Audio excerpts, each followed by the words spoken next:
Would you like to start every round of zombies with a purple starting weapon? Oh my! Well then, today's video is for you! Hello there! My name is Justin from Day Night, and today we are going to be walking you through round by round how to complete the Maschine Easter egg, specifically on solo, but you can apply all of this logic into a cooperative game as well. Wait! Oh, stop. Before we get into that, I wanted to ask you one question. Are you feeling parched? If your answer was yes, then W Energy has you covered. If no, then maybe next time? I don't know. Using our code DATENIGHT at checkout or the link in the description, you can get 10% off your order, and they have W Energy. They've also got bottles, and they've also got stuff like shirts and beanies and stickers, so check them out. Really, they're awesome. Please go check them out, W Energy. With that out of the way, let's get back to our video. Starting us off, after you land, you're going to be running rounds 1 through 6 in this starting area, just killing zombies. The only thing you're going to want to worry about is looking for some form of explosive for later on, like a grenade, C4, a Semtex, anything works. But get to the very end of round 6, leaving 1 or 2 zombies, because we got quite a lot we're going to get done on round 6. With a few zombies remaining, following my pathing, we're going to be opening doors and heading to turn on the power now. So, breaking the debris. I usually stop by all the perk machines that I've passed just to get the free 100 points for going down to prone in front of them. And as we pass this plane to our right, we're actually going to shoot a box underneath it to open it up, just so we don't have to worry about RNG later on and just pop it open while we're here. Continuing to follow my path, we're going to, again, go prone on Jug, opening up the debris here, and just keep opening doors all the way to the power room.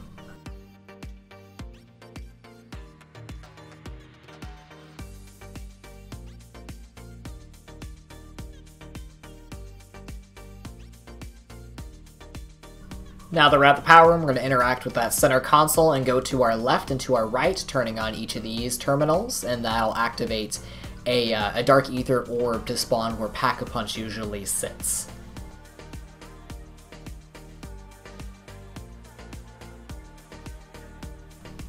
After we hold down the interact button with the orb, we're going to run back up the stairs to the spawn room to see where it wants us to go.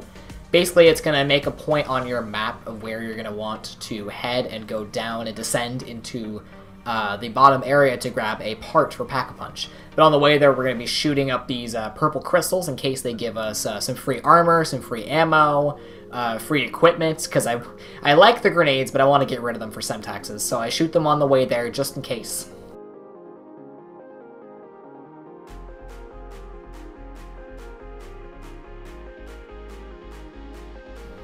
Interacting with the portal will make you descend into the bottom area. You're going to want to interact with the Pack-a-Punch piece in that room, and then take it up to where you had the orb in the first place so you can fix the Pack-a-Punch machine. After interacting with the Pack-a-Punch machine, we're going to go back to the spawn room to check for the 3 possible spawn locations of the Dark Ether orb. One is in that room that we just passed. The other one is going to be above Nocturne Totem in the little hut area on the very, very top, and the other one is going to be in the swampy, lakey area by Quick Revive.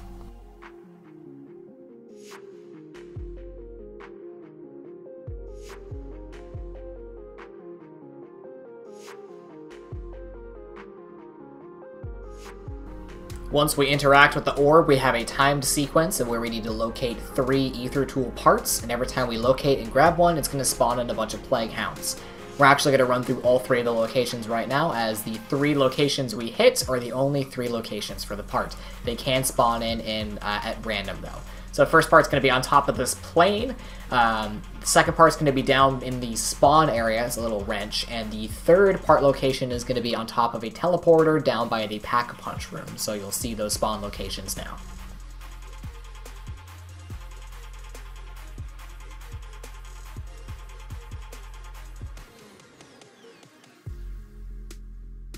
Once all 3 of the parts have been captured, you'll start to come out of the Dark Ether. Usually I equip some armor because you will still have the dogs to deal with. You're going to want to lead them away, and then we're going to take them to the same room with the Deadshot Daiquiri machine, as there's going to be a cylinder you need to fill with the Plague Hound gases, and it'd be very beneficial to get this done early on. So you're going to lure them over there. Usually I pop Ring of Fire or throw a stun down or something to kill a bunch of them. it sucks up their gases, and then you'll have that step of the egg done already.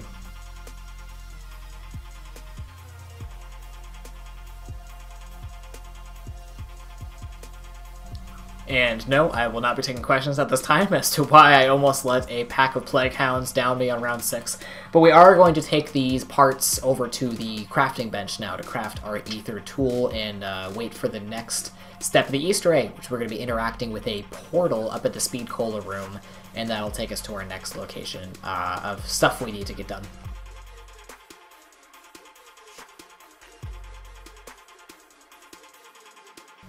You see me waiting in this room. The first thing we need to grab is going to be on that desk right there. You're going to grab that, and you're going to hurtle over this barrier, going to 3 little spectral ghosts. Make sure to interact with them twice. I actually only interacted with him once and was confused as to why the step was not progressing. You need to interact with each of the ghosts twice, and I'll show you all 3 of the spawn locations. But while we're also in this little dark ether world, we're going to try to get a step done for the ice upgrade. So I'm going to come back with some commentary once that step is ready to go.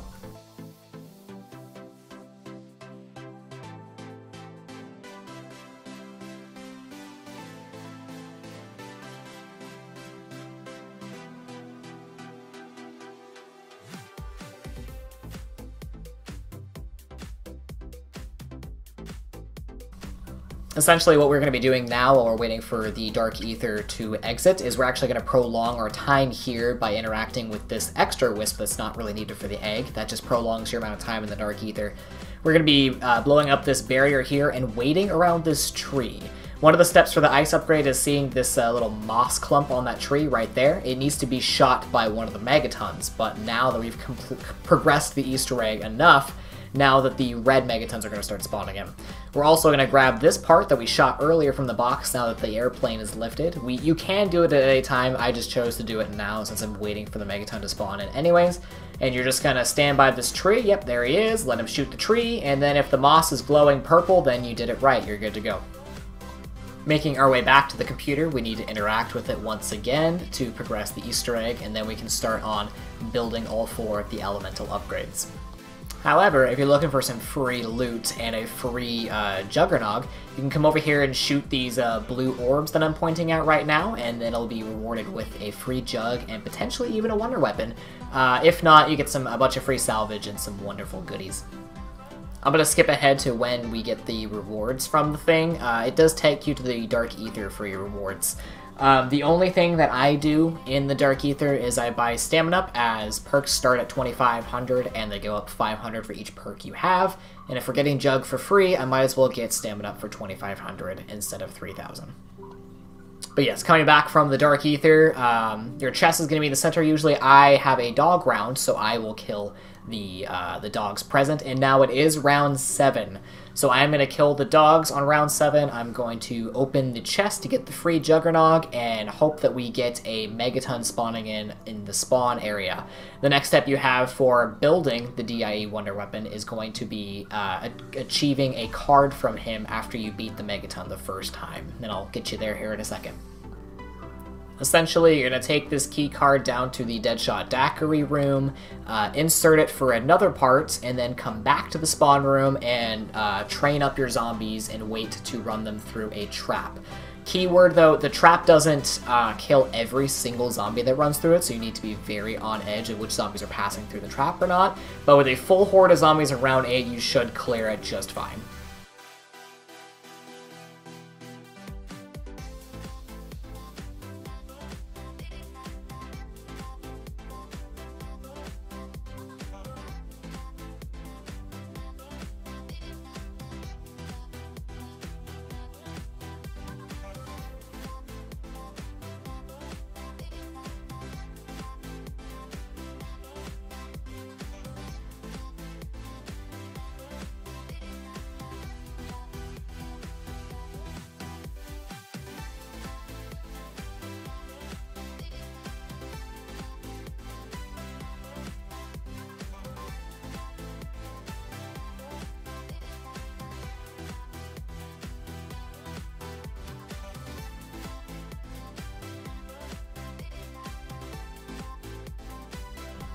When the text is telling you that it's ready to fire, you're just going to want to finish off whatever zombies are left, leaving a few so you can get some more steps done. We're going to grab the wonder weapon from that room, and we're going to fire one shot into a box directly upstairs. I'll show you where it is. That's going to be for the ice upgrade. And then we're going to suck up the canister for the gas upgrade. Again, I'll be showing you guys where they are.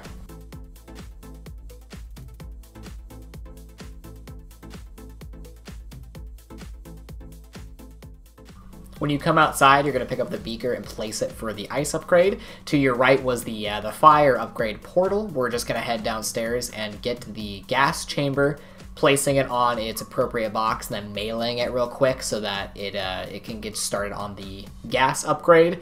And then we are going to start on upgrading the lightning variant. It is a timed endeavor, but if you've got stamina up and some extra points laying around, you can really use the teleporters to get around the map a lot quicker. I'll be showing you my full pathing for the lightning upgrade here in just a moment.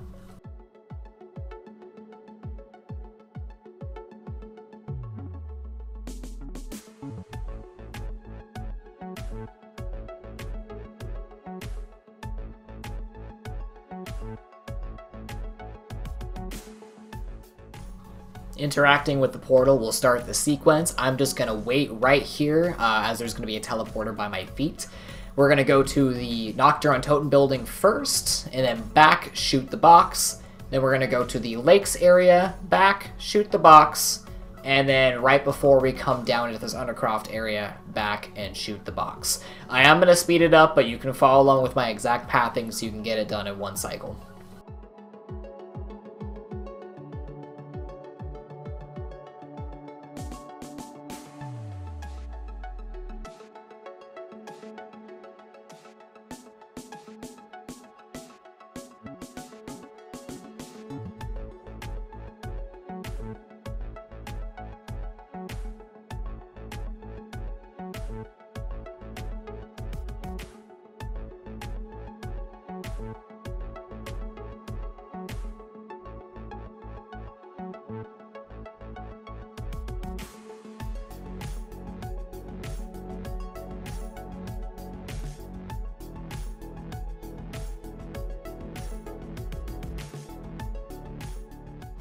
After shooting the final box, we are going to be teleported out of the Dark Ether, but before we do that, I am going to just run up really quick to check on the beaker as it's needed for the ice upgrade.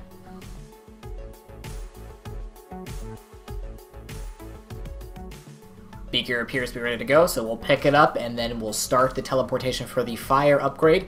All we need to do is to go down to the Deadshot Daiquiri area and then place one item. And then after that, the fire one is done. On our way up from the fire upgrade, we can place the ice beaker onto its version and we can start shooting that area in Speed Cola with all 4 of the upgrades.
Once we finish the final upgrade being shot into the canister, we can use this portal, and then we're just going to be standing in this spot up here waiting for the Dark Ether wrench. There is some dialogue going on, and while the dialogue is going on, if you're standing next to the wrench, the zombies will not harm you.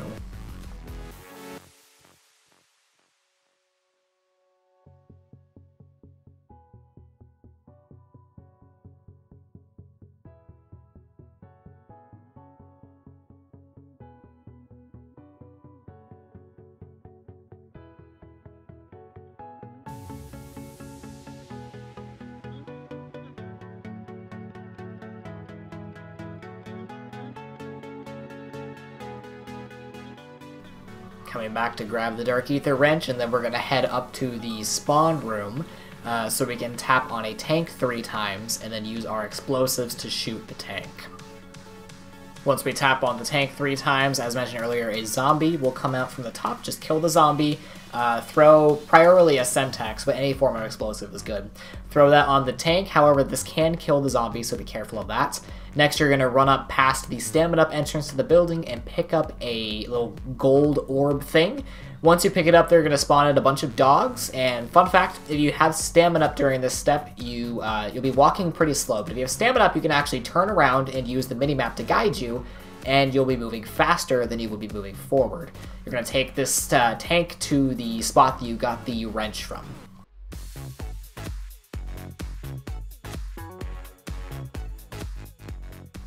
After you place the device, it's essentially going to be running rounds and getting yourself as upgraded as possible for the boss fight, as the next step is waiting on a megaton to spawn in. And sometimes they spawn in on the very next round, and sometimes it takes several. So just be patient, kill zombies, maximize your points that you're gaining from them, and once the megaton spawns, we'll lead him back down to that area. Now with our megaton down here, we need to kill him to get him to split, and then we need to lead both of his halves into that circle on the floor right below the canister that you shot earlier with the die upgrades. So basically I just dance around, running around the zombies for a little bit, and then if I get close enough to them, maybe they'll lunge at me, and then usually that will engage for them to go up into the canister. After you've gotten both of them to go up into the canister, you're going to go interact with the computer that we interacted with earlier, and that's going to prompt a unskippable cutscene. There have been ways in the past that people have gotten out of this room, but as of the last time that I tested this, if you're able to escape the room, it does break the Easter egg and it won't proceed. It used to work, but I don't think it works anymore. So you'll be waiting into this room until he's able to break free, and then you're just going to run back to the spawn room and do any sort of last-minute preparations that you need to do.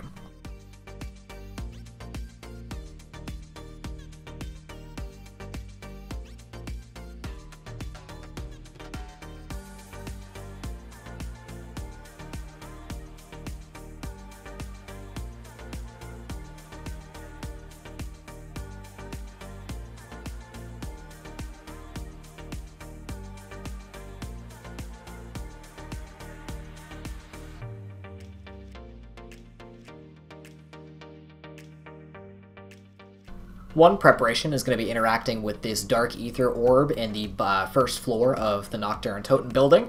That is going to engage a cutscene. You're just going to have to pick up one thing off the table, and you can either sit there and listen to the dialogue while the zombies ignore you with this little spectral guy, or you can use this time to get ready for the boss fight.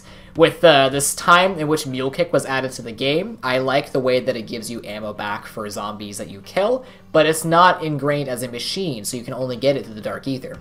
And with the Wonder Fizz only spawning in, I believe it's 10 rounds after power, with us being around 12, we don't have the amount of time.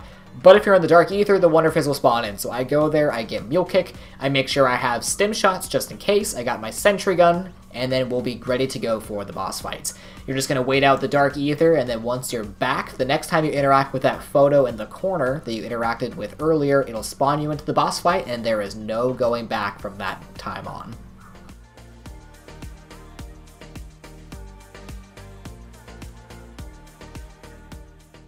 Once you've made it to the boss fight arena, you do again have more unskippable dialogue with Orlov. If you need a Pack-a-Punch, get a ulterior ammo upgrade, now is a good time for that. Essentially, my boss fight strat is you're going to be protecting Orlov. While he cannot die, every time he takes damage, it slows him down in his progress bar. So you're going to be utilizing the Electro Bolt variant, upgraded if you can, and upgrading and utilizing Ring of Fire as much as you can. On the first and the third phase of this boss fight, I'll be utilizing Ring of Fire around him and then spraying with the Electro Bolt. His second phase, I'll use a Sentry Gun and try to preserve using the Electro Bolt as much as possible, and if I need to, I'll buy ammo before the third phase. So I'm going to leave the full boss fight in here. I am going to speed it up so this video isn't a mile long, but I will leave the full boss fight in here so you can see all my trials and errors and everything that I did to come out on top of the boss fight. So I'll see you here in a second.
Once you see that flash of light, that means you have beaten the boss fight, but you have one more step left. So you're going to head over to where the armor stand is. Usually I upgrade my armor to tier 3 if I haven't already, and you're going to use this door on the way out. Essentially, you just have to ignore the bolts of light on the ground, so hold out your electro bolt to kill any zombies in front of you, and jump around in my pathing that I use and avoid zombies and avoid the lightning bolts. They will down you immediately. Again, I'm going to leave my full pathing in here. I'm going to speed it up a little bit, but I'm going to leave the full thing in here. Essentially, you're just running to the helicopter, and you're going to stay there until the helicopter can pick you up. And once it picks you up for next fill, you have beaten Maschine.